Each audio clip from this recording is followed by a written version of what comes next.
To global channel Jayanthi Amit Shetty టిప్పటి cooking ఛానల్కి స్వాగతం. ఈ టిప్పుని సెలెక్ట్ చేయండి, షేర్ చేయండి, సబ్స్క్రైబర్ చేయండి. మొదటగా ఈ ఛానల్ చూసేవాళ్ళు సబ్స్క్రైబర్ చేసుకోండి. ప్రతి ఏట కార్తీక మాసంలో వచ్చే శుక్లపక్ష ద్వాదశి నాడు క్షీరాబ్ది ద్వాదశిని జరుపుకుంటారు. ఈరోజు తులసి మొక్క దగ్గర దీపారాధన చేస్తూ ఉంటారు. అయితే క్షీరాబ్ది ద్వాదశి నాడు తులసికి వివాహం జరిపిస్తారు.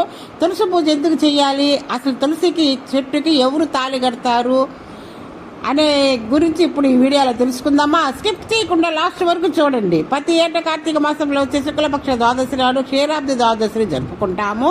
ప్రతి హిందూ ఇంట్లో తులసి మొక్క ఉంటుంది. ఈరోజు తులసి మొక్క దగ్గర దీపారాధన చేస్తూ ఉంటారు. అయితే క్షీరాబ్ది ద్వాదశి నాడు తులసికి వివాహాన్ని జరిపిస్తారు.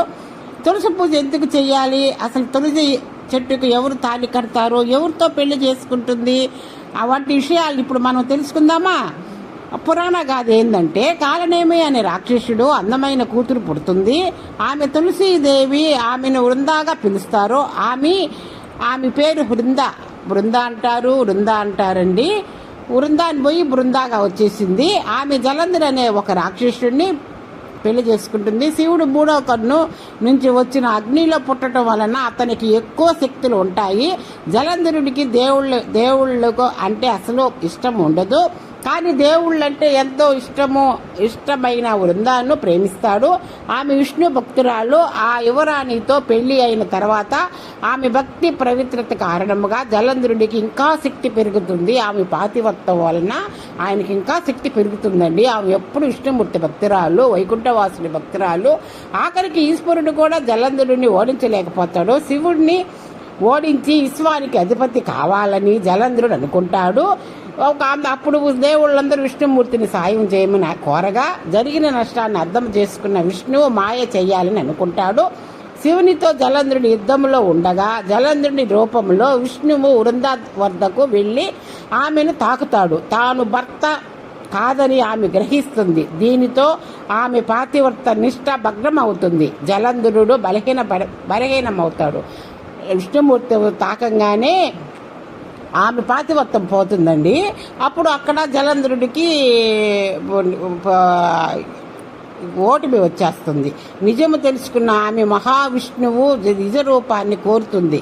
పూజించిన దేవుడే మాయ చేశాడని ఆమె ఎంతో బాధపడుతుంది. జరిగిన మోసానికి విష్ణువుని రాయిలా మారిపోమ్మని శపిస్తుంది. అప్పుడు విష్ణువు దండకారణ్యంలో సాలాగ్రామశిలగా మారిపోతాడు. జలంధరుని శివుని చేతులు హతమహుతుడవుతాడు. లక్ష్మీదేవి ఆ శాపాన్ని వెనక తీసుకోమని కోరగా విష్ణు సాలగ్రామ రూపాన్ని పెళ్లి చేసుకున్నాకే ఆమె పెట్టిన శాపం అంతమవుతుందని ఇలా విష్ణువుకి ఆమె సతిగా మారుతుంది. ఆమె శరీరం పూర్తిగా కాలిపోయాక తులసి మొక్క పుట్టిందని పురాణ ద్వారా తెలుస్తుందండి.